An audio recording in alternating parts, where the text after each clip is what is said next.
Come on. Okay. You know what time it is. We're back. Another episode, another week, franchise or bust. Trevor coming at you, edited as always, pre-recorded as always, so we make sure we get the best product. Joining me, as she always is, it's Katie. Hello, how are you? Couldn't be better, couldn't be more excited. We're here to relax. It's only going to be about the facts because we got Chris Kobus with European Wax. Chris, how are you? Hey, I'm doing well, Trevor. How are you? Hi, Katie.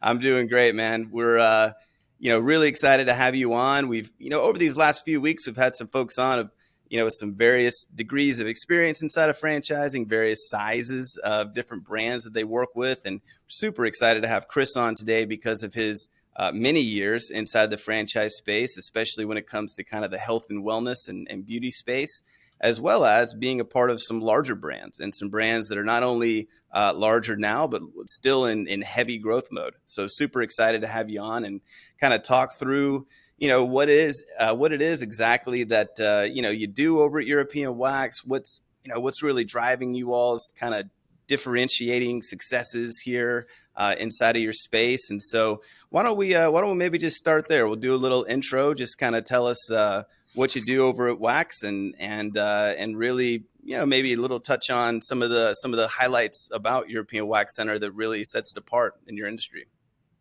Yeah, thanks, Trevor. Pleasure to be here.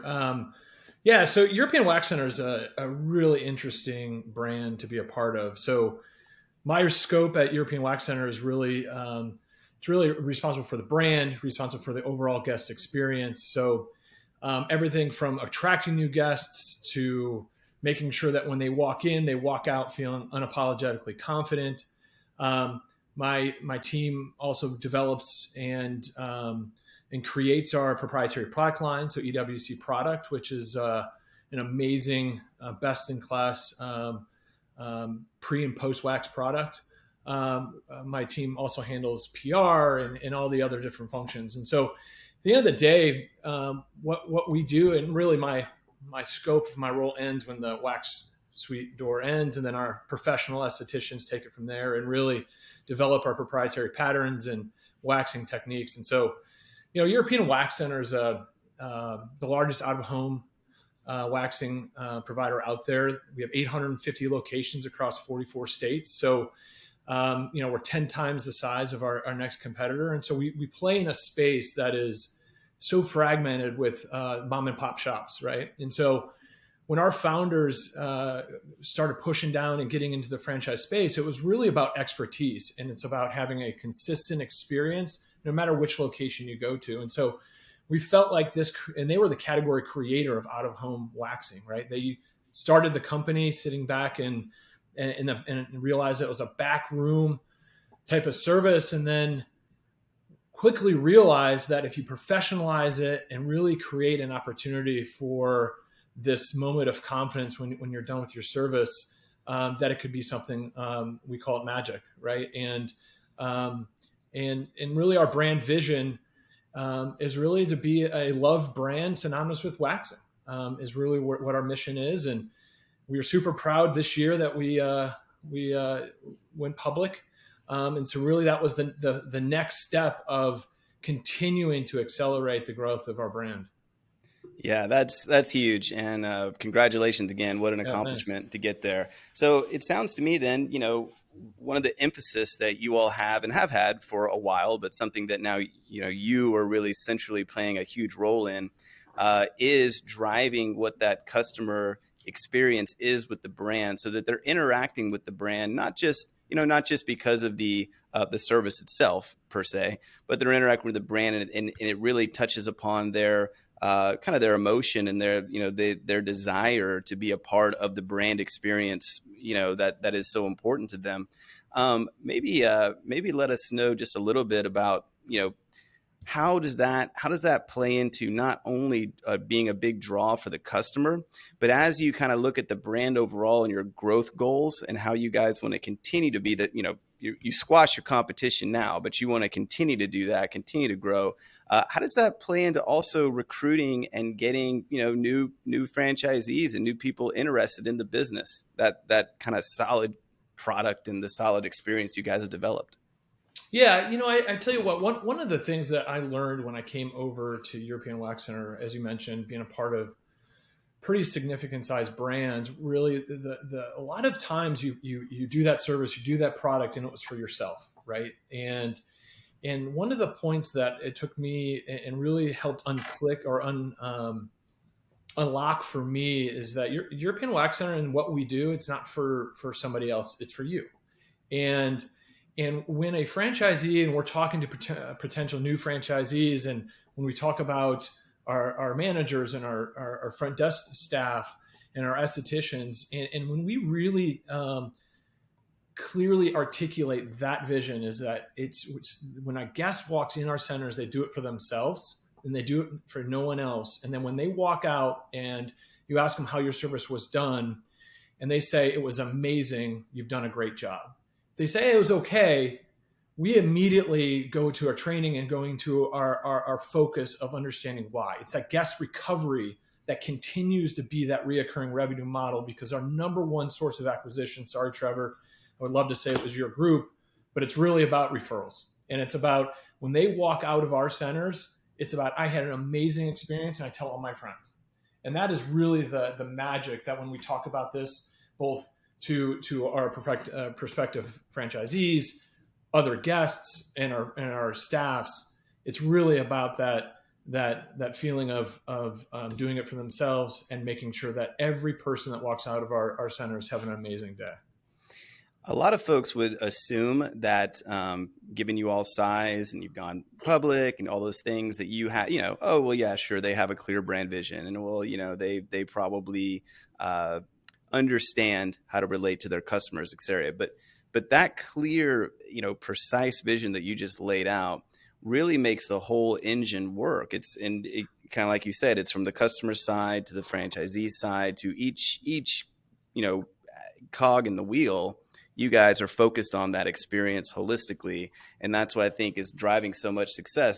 And I also think that speaks to the importance and why it matters so much at the franchisor level to really have clarity and to have strong leadership and strong vision.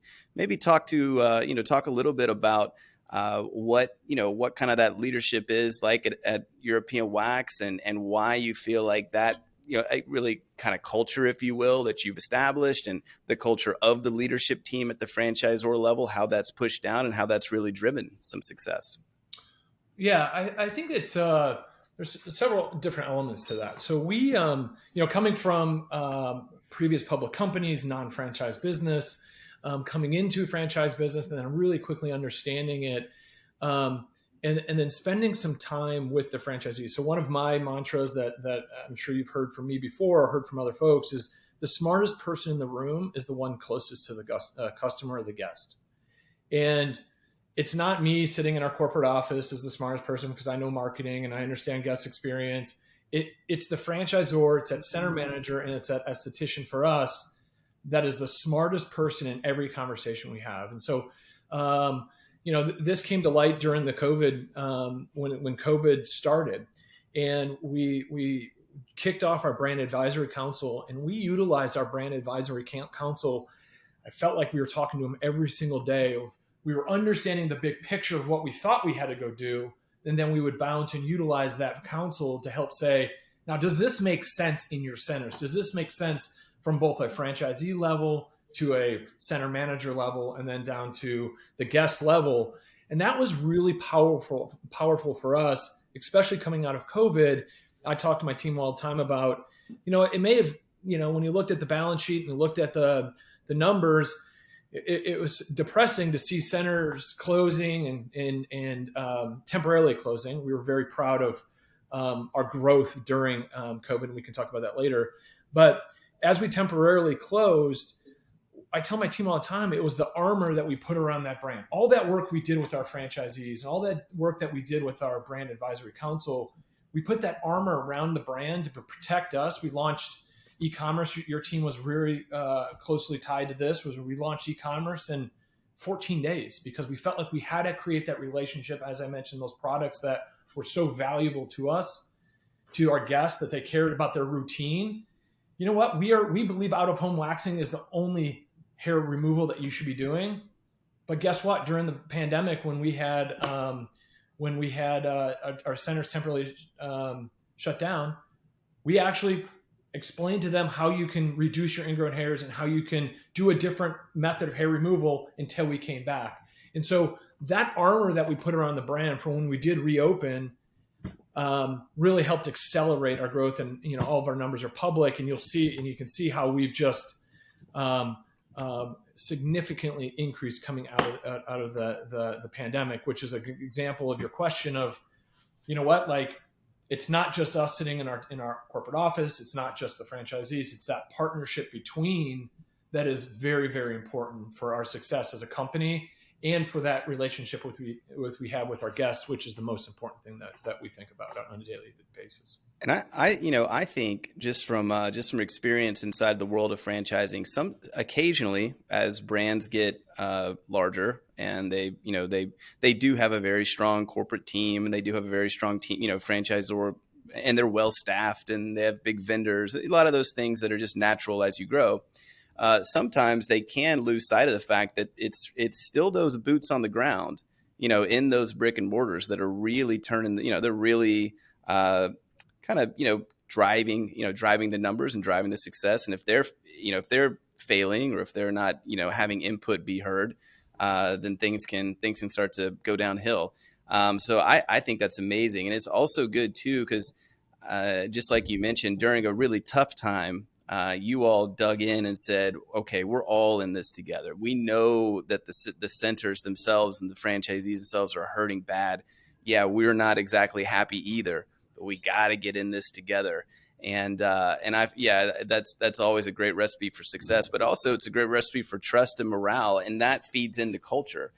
Maybe talk a little bit, you've had several different experiences throughout your career, and obviously you are where you are now because you like it and you're thriving in it.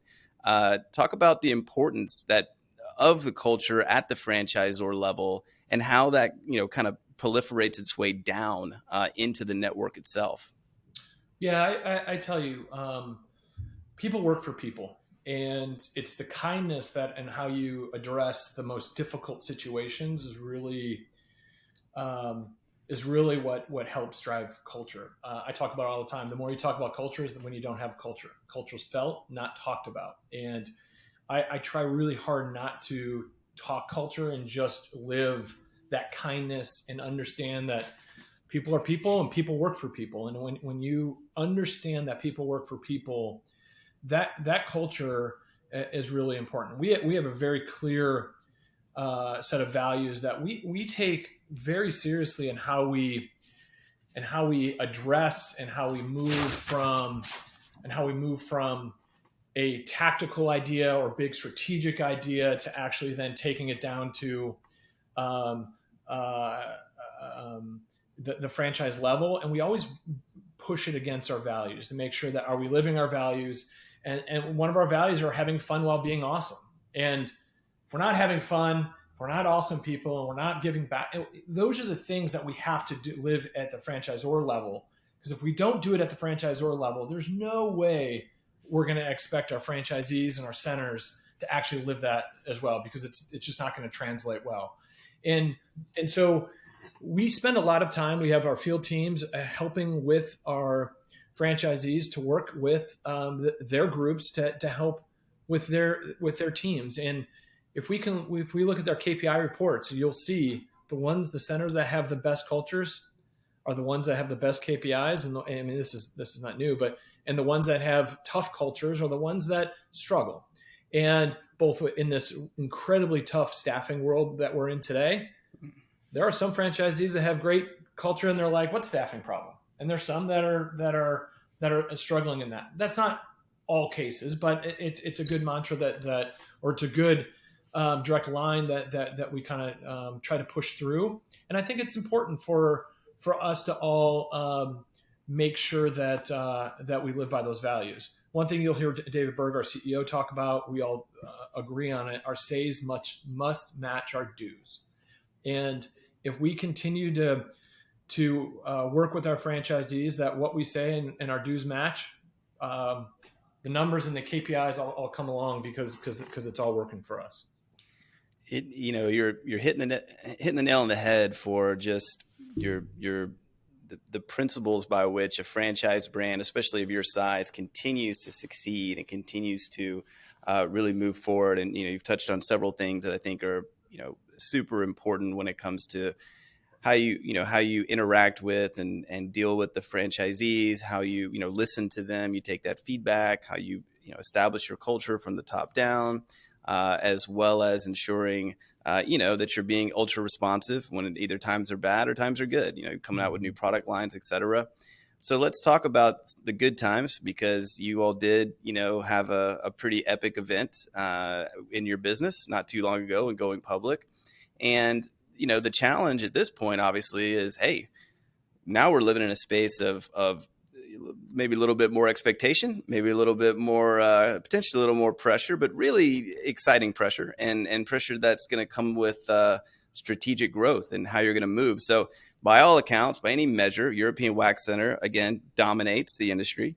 European Wax Center just went public. European Wax Center is rocking and rolling. So how's that next? I know that push is still there. That drive is still there.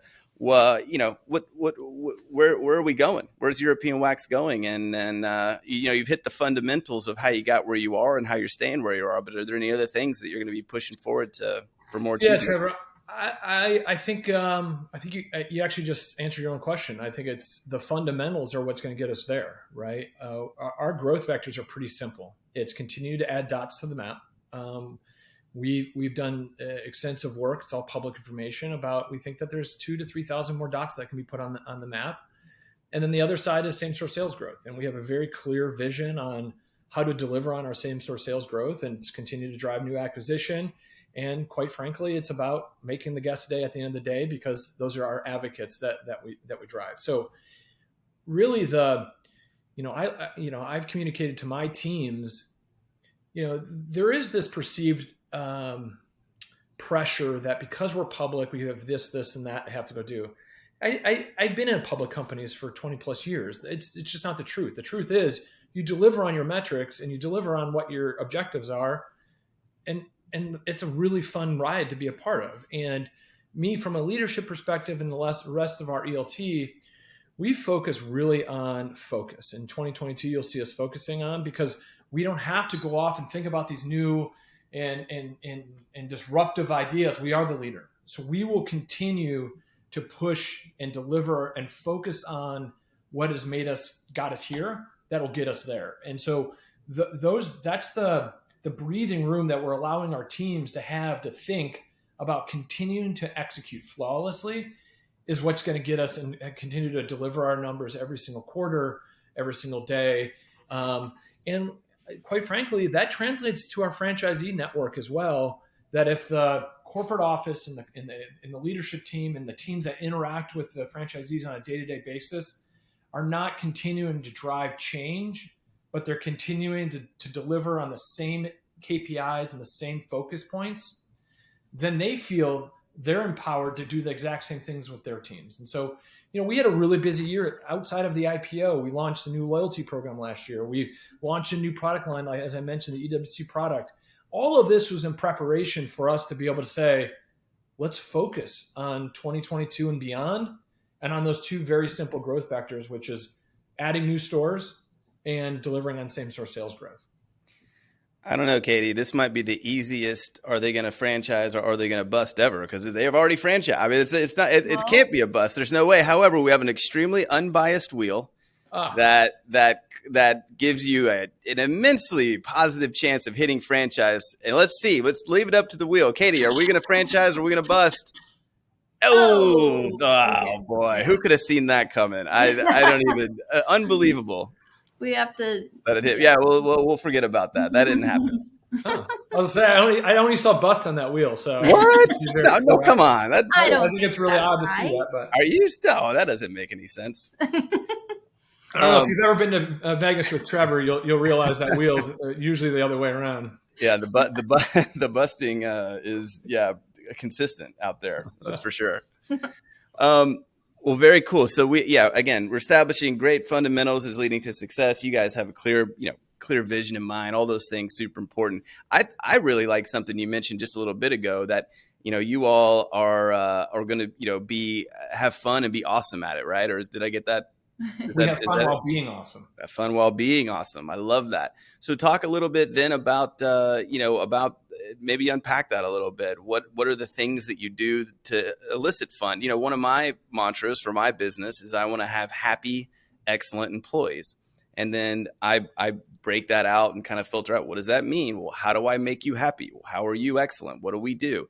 And it sounds like you guys similarly, hey, we're going to be, darn it, I forgot it again. We're going to be awesome. Fun. Being awesome. Oh, that's why she's here. Fun while being awesome. And so just maybe unpack that a little bit, and what excites you? Why do you buy into that as well and like it? Yeah, listen, it's a new world for us, being remote and not everybody in the office all the time. And when I started with the company, it was before I transitioned into Dallas, and obviously well before the pandemic. And so there was a lot of personal interactions, a lot of, just the outside of work connection was just tremendous in this company. And so as we've grown and as we've moved to Dallas, we're rebuilding that. And then of course now a lot of things are virtual. And so we've had a lot of success with, we have a fund committee, and we've had it for years, this thing called a fund committee. And that's their job is sometimes, fun can't be contrived, right? Fun can't be, Trevor, you're having fun today, but we do our best to kind of make sure that any virtual interactions we have these virtual town halls, we do team building.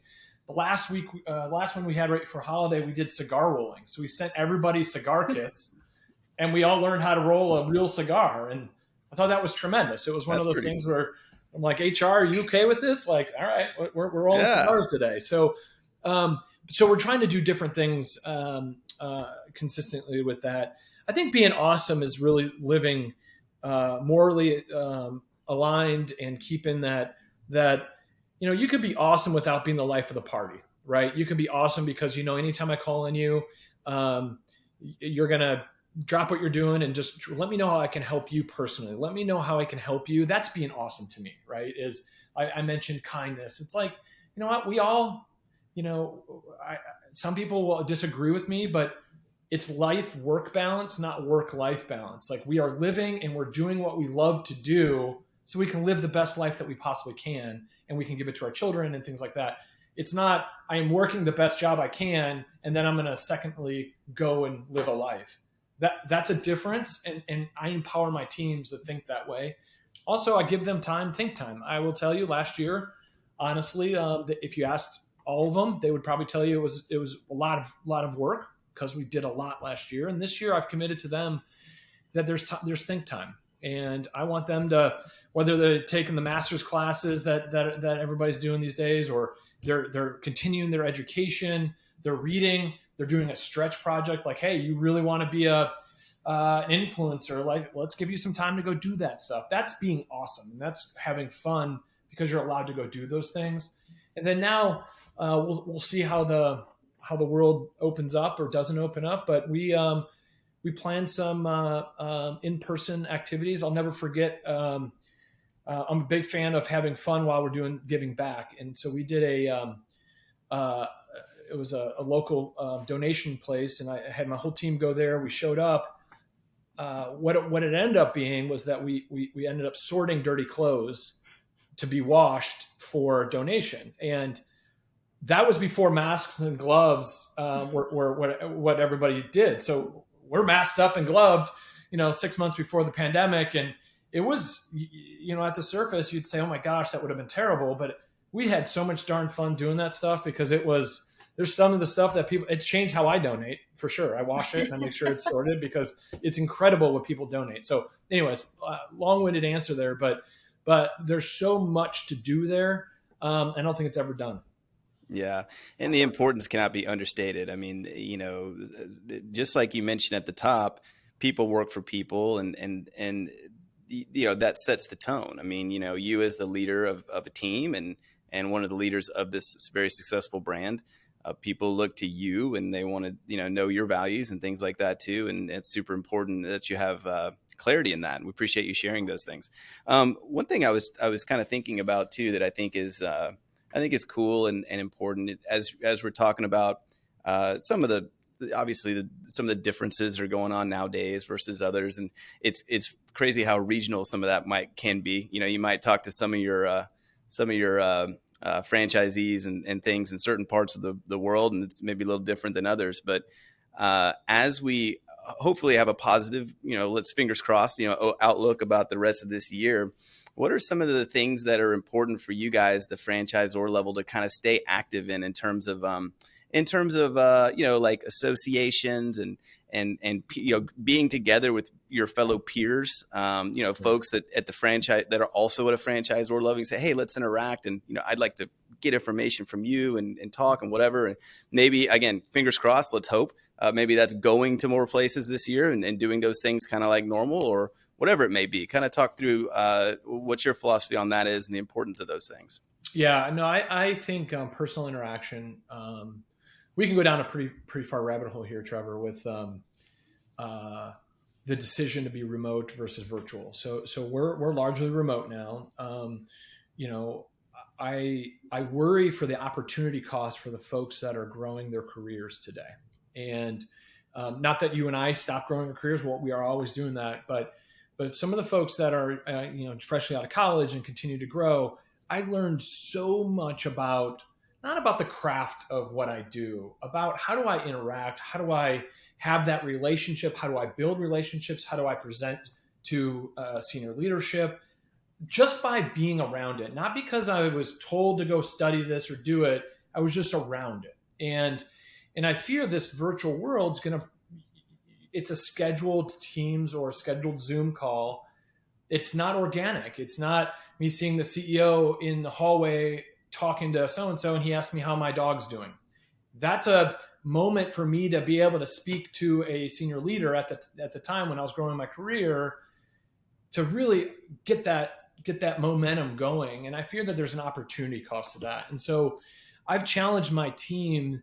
I think the multi-unit franchise conference, I think I would have loved to send my team to the NRF.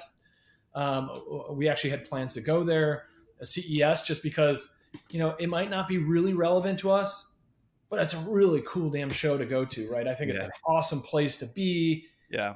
Good team building opportunities. I think that is something that will continue as the group, as the market and the environment opens up. A little bit deeper than that, though. We started a diversity and inclusion council here at European Wax Center, and that has helped guide a lot of our decisions as a company. It's helped absolutely our senior leadership team to really focus on the things that really matter today. So that's been a huge opportunity for us, just from a leadership standpoint, to understand and learn at a deeper level. And then this year we're kicking off some work around what's our bigger purpose as a brand. And we believe waxing skin is what we do. It's the center of our bullseye, but there's something bigger there. There's something, and I'm not going to share it here, but maybe Trevor down the road, we'll come back on, and when that's all fleshed out, because I think it's going to be a tremendous opportunity for the communities that we do business in as a franchisor, for our franchisees. And we're really excited about that work, about kind of bringing it full circle back to how do we give back to the blessings that we have today. Yeah, very cool. And I know, there's so much, again, I think I'm eternally optimistic, and I think we're going to get there for sure sooner than later. But just different big things that come up, IFA convention is coming up, and there's just the normal schedule of what goes on each year. And those things are, really, really great. And like you said, especially for someone who maybe hasn't experienced a lot of that yet, to really, really drive them. And it's great to hear that you guys are not only, kind of fingers crossed and working your way there, hopefully, but looking for new ideas and looking for new paths. And I think that is something that for any business, and certainly at the franchisor level, as you grow, remains important. You can't stay stagnant. can't stay flat. And I know that you're a big flag bearer for that, and you like it. You got your fundamentals. You know what's going to work. You know how that's going to kind of drive the revenue, let's say, and that's that's that function. But then what are the other functions? What are the other opportunities? And that's it's really cool to hear. Well, we're kind of coming up a little bit on the end of our time.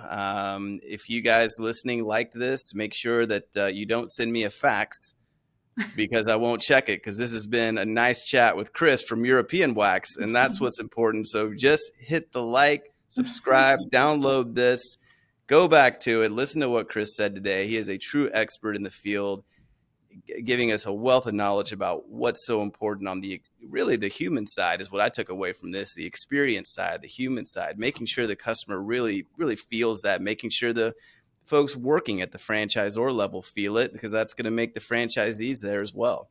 Chris, what kind of final comments can you give us just about Wax Center in general, and maybe some things you're excited about for the next couple of years? I invite everybody to come to European Wax Center, experience something that if you haven't been there, is something that you've never experienced before. Our expertise, and in today's day and age, the cleanliness and the hygiene that we put at the most highest standard will be not found anywhere else. And so thanks, Trevor, for allowing me to have some time, and I look forward to continuing to subscribe to your podcast. Outstanding. Awesome. Everybody, you heard it. Thank you so much for listening to this episode of FranchisOR Bust. Chris, we'll talk to you soon, man. Thanks. Come on.